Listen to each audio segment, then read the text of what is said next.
Сәлеметсіздер ме студенттер? Қоршаған орта объектілерін бақылауға арналған заманауи өлшеу құралдары мен талдау әдістері модуліндегі сызу негіздерінен бүгінгі біздің жаңа тақырыбымыз мемлекеттік стандарттарға сәйкес сызба пішімдері негізгі жазу. Сабағымыздың мақсаты сызба пішімдері туралы білім беру, сызба пішімдерінде сызбалардың қарапайым және күрделі үлгілерін сызуды үйрену, студенттің икемдігі мен дағдыларын қалыптастыру, негізгі жазумен таныстыру.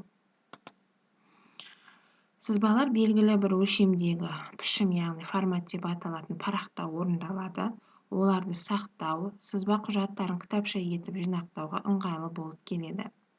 Пішім жақтарының өлшемдері қатаң түрде стандартпен белгіленген, олар тұтас жіңішке сызықпен сызылады.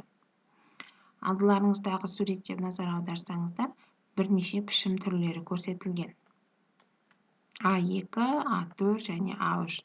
Сонымен қоса А0, А1 сынды пішім өлшемдері бар.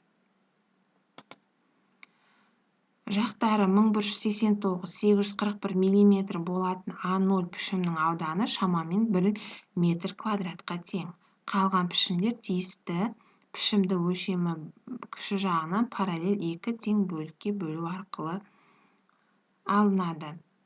Жаңа біз айтып кеттік бірнеше формат түрлерін, соның ішінен А4 пішімнен басқа барлық пішімдер жұмыс барысында горизонталь және вертикаль орналастырылса, А4 пішімі тек вертикаль орналасады. Енді алдыларыңыздағы сызбаға назар аударсаңыздар, яғни пішімнің орындалуына. Әрбір сызба жақтауын рәсімделінеді. Ол сызба өрісін шектейді. Пішімнің оң, үстіңгі, астыңғы арақашықтары, яғни жақтарының 5 мм қашықтықта және сол жағынан 20 мм қашықтықта жіңішке тұтас сызықпен жақтау сызығы жүргізіледі. Парақтың сол жағынан жолақ сызбаны кітапша немесе альбом етіп тігуге үшін қолданылады. Және де санмен көрсетілінеді. Енді оң жақ, төменгі оң жақ бұрышына назар аударатын болсаңыздар, негізгі жазу көрсетілген. Енді негізгі жазуға тоқталатын болсақ.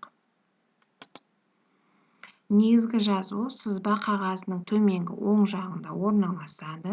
А4 пішімінде орындалатын өндірістік сызбаларды вертикаль, ал олардағы негізгі жазу сызбаның қысқартылған жағының жиегінде орналасады. Басқа пішімдердегі сызбалардың негізгі жазуын сызба қағазының ұзын, сол сияқты қысқа жағына жиегіндегі орналасуға болады.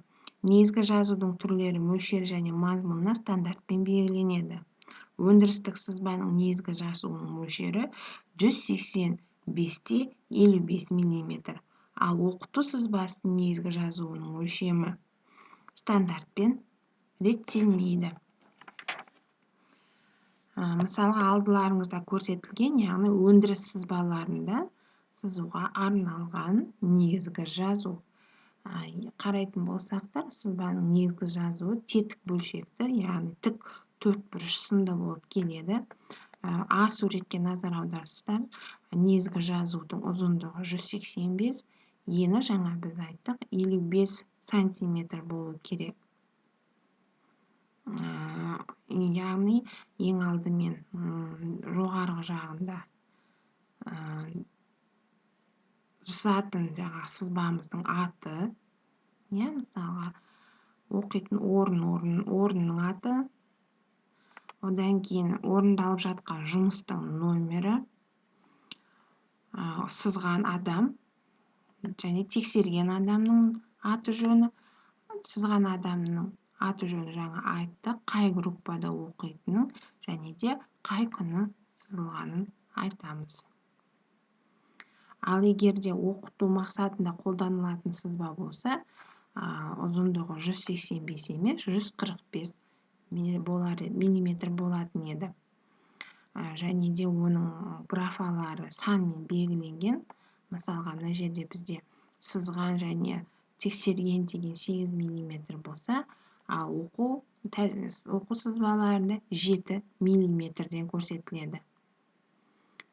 Ал сызған және тегістелген сызбағандарының ұзындығына 25, фамилия жазылатын жерге мысалға 30, және де тобы қандай материал қолданылған жазылатын болса 15 мм қолданылады. Яғни бұл оқу тәжірибе сабақтарында пайдаланылатын негізгі жазу. Құрметті студенттер, сіздерге Платон платформасы арқылы берілген материалдарға назар аударып, берілген тапсырмаларыңызды орындауларыңызды сұраймын. Назарларыңызға рахмет.